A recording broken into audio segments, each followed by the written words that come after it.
Bonjour et bienvenue dans cette vidéo dans laquelle nous allons parler des maisons. Alors qu'appelle-t-on maison en astrologie? Eh bien les maisons représentent les domaines de vie dans lesquels vont chercher à s'exprimer les planètes et les signes. Pour que ce soit un peu plus clair, je vais vous partager comme d'habitude la carte de Zidane qui va nous servir d'exemple afin de comprendre un peu mieux ce concept des maisons. Alors la voici.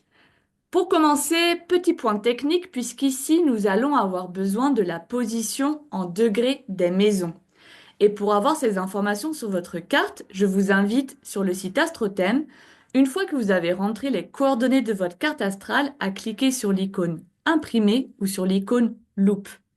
Apparaîtra alors sur une nouvelle page votre carte avec en dessous ce tableau qui indique la position des maisons en degrés. Alors chaque maison représente un domaine de vie particulier. C'est l'endroit où certaines énergies de notre thème vont venir se manifester. Si les planètes nous donnent des indications sur ce qu'il se passe, les signes nous indiquent comment et les maisons où cela se passe. Rappelons-le, les maisons, c'est cette bande qui fait le tour extérieur du zodiaque et qui est numérotée de 1 à 12. Il y a 12 maisons, tout comme il y a 12 signes du zodiaque. Et chaque maison est délimitée par ses flèches, que l'on appelle aussi cuspides. Prenons un exemple. Ici, nous avons la maison 1 qui débute avec cette flèche, celle de l'ascendant. L'ascendant représente le point de départ de notre carte.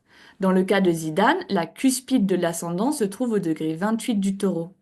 La position en degrés et en signes de cette maison est indiquée dans le tableau en dessous de la carte pour plus de précision. Alors pour chacun, la position de notre maison 1 en signe va nous donner des indications sur la façon dont nous percevons le monde et dont nous débutons nos actions. Cette maison nous indique comment nous allons cheminer dans notre vie. On va donc dire que Zidane va débuter ses actions à la façon taureau. Ceci signifie que c'est une personne solide qui aura tendance à avancer de façon plutôt calme et pondérée dans la vie. Il a avant tout besoin de se sentir en sécurité. Prenons un autre exemple avec la maison 2. La cuspide de la maison 2, pour Zidane, se trouve au degré 23 des Gémeaux. Comme ici il est difficile de lire les degrés, vous trouverez à nouveau la position de la maison, en signe et en degrés dans le tableau en dessous de la carte. Et pour chacun, la maison 2 nous parle de nos dons, talents et de notre valeur personnelle. La position de notre maison 2 en signe nous donne des informations sur ce qui, pour nous, est important et prioritaire.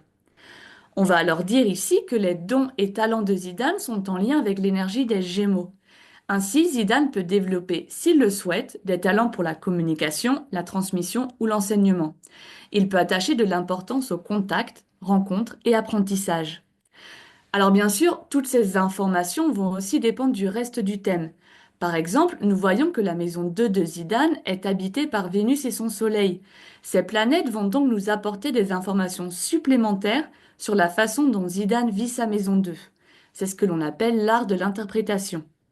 Et notez que plus une maison est habitée par des planètes, plus elle sera importante et aura besoin d'être vécue par la personne. Et vous avez aussi peut-être remarqué que les maisons sont de largeur inégale. Alors que les signes font tous 30 degrés, les maisons peuvent être plus ou moins grandes ou égales selon les cartes. Ici, la maison 1 de Zidane fait 25 degrés d'amplitude, tandis que sa maison 6 en fait 48, et c'est tout à fait normal. Autre élément important, nous avons dans notre thème 4 maisons appelées angulaires. Elles sont reconnaissables par leur flèche qui est toujours plus épaisse. Nous avons donc l'ascendant, la maison 1, le fond du ciel, la maison 4, le descendant, la maison 7 et le milieu du ciel, la maison 10. Ces maisons 1, 4, 7, 10 forment ce que l'on appelle la croix de la vie ou la croix de l'incarnation. Elles établissent notre structure, notre squelette en astrologie. Alors, je ne vais pas ici m'étendre sur la définition de chaque maison puisque vous pouvez retrouver ces informations dans le document qui se trouve en bas de cette vidéo. Dans ce document, je vous invite d'ailleurs à relever les signes dans lesquels se trouve chacune de vos maisons. Par exemple, pour Zidane, l'idée serait de noter que la cuspide de sa maison 5, par exemple, se trouve au degré 1 de la Vierge. Alors, quel est l'intérêt d'identifier les maisons dans son thème? Eh bien, à part le fait que cela donne des indications sur la façon dont nous vivons un domaine de vie, cela permet aussi d'identifier quel domaine de vie se trouvait activé lors des transits. Je m'explique.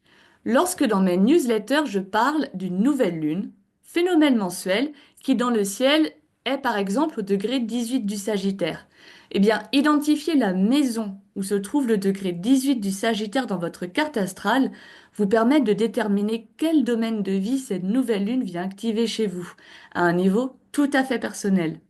Dans le cas de Zidane, le degré 18 du Sagittaire se trouve dans sa maison 7.